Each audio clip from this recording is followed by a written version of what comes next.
नमस्कार दोस्तों, मैं पत्रकार भूतला। आज सावन का समय चल रहा है और हमारे एक मंत्री जी अपने गलत भाषणों की तरह चर्चा में आए। हम बात कर रहे हैं अखिलेश यादव जी, जिनके द्वारा कांवड़ियों के लिए कुछ अपशब्द कहे गए। वो चाहते हैं देश का कोई भी कांवड़िया कांवड़ लेके ना जाए, मदरसे में पढ़े। क्या ये बात शोभनीय है? मैं पत्रकार भूतला आज बात करेंगे हम इस मुद्दे पर, सावन का महीना, हर हर महादेव। हम दोस्तों आज हम परिचय कराते हैं। हमारे साथ आए हैं तांत्रिक गोगो। ये राजनीतिक शास्त्र के ज्ञाता, देश की जानकारी रखने वाले, देश का इतिहास जानने वाले इतिहासकार माननीय तांत्रिक गोगो जी, नमस्कार। नमस्कार नमस्कार नमस्कार। गोगो जी, सबसे पहले बताइए कैसे हैं आप?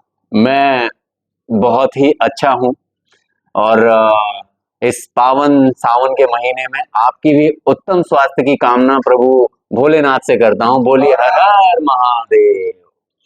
तो हमारा पहला सवाल आपसे है तांत्रिक गोगो जी, अखिलेश जी का ये जो बयान है कांवड़ के प्रति, क्या यह बयान शोभनीय है?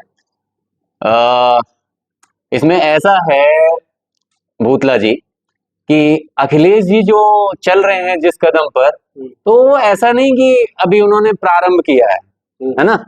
वो एक्चुअली में क्या है कि वो अपने पूर्वजों की जो विरासत है उसको ही फॉलो कर रहे हैं। अच्छा। उनके पिताजी का भी यही कार्य था, हो सकता है उनकी उससे भी पिछली जो पुश्तें हों वो भी यही कार्य कर रही हों मुगल काल में। बिल्कुल बिल्कुल बिल्कुल बिल्कुल बिल्कुल चला आता है। ठीक है। तो इसमें अब उनको इस बात के लिए किसी तरीके से हम कंट्रोवर्सी क्रिएट करके उनको हाइक दें, मुझे लगता है ये बेकार है। उनको सिर्फ और सिर्फ इग्नोर कीजिए, समय की व्यर्थता। ठीक है। उनके बारे में हम यदि बात करेंगे ना तो उनको सिर्फ बढ़ावा देने का काम करेंगे। ऐसे व्यक्तियों के बारे में बात ना ही की जाए तो बहुत अच्छा होगा, क्योंकि वो इस लायक भी मैं नहीं समझता हूं कि आज के समय में वो इस लायक हैं कि हम जो लोग हैं सनातन के पुजारी हैं वो इस प्रकार के तुच्छ व्यक्ति के बारे में कोई बात करे। ठीक है।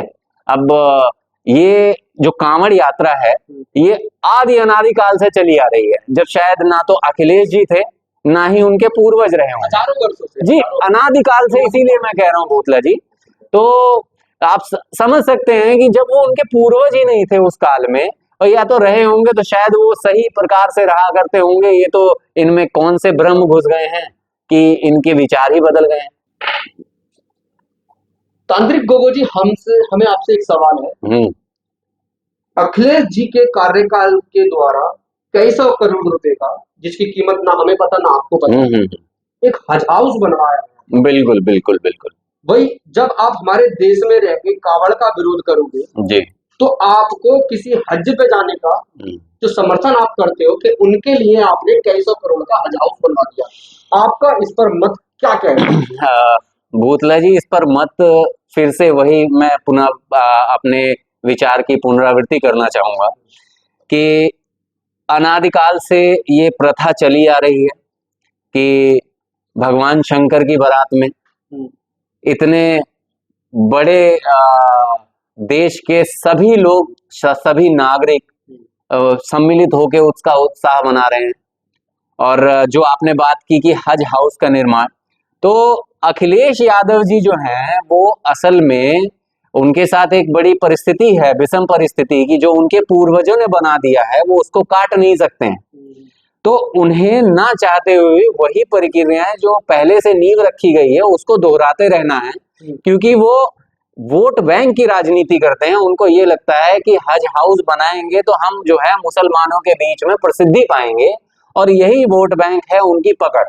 कहीं ये शुक्राचार्य के पूर्वज तो नहीं है? हाँ, ऐसा कह सकते हैं हम आप कि इनके पूर्वज से मतलब। जी जी जी बिल्कुल। अनादिकाल में जैसे आप प्रारंभ से ले लीजिए तो हर काल में राक्षसों का एक गुट हुआ करता था जो देवी देवताओं के या सनातनी या अच्छे विचार वाले व्यक्तियों के विरुद्ध खड़ा होता था।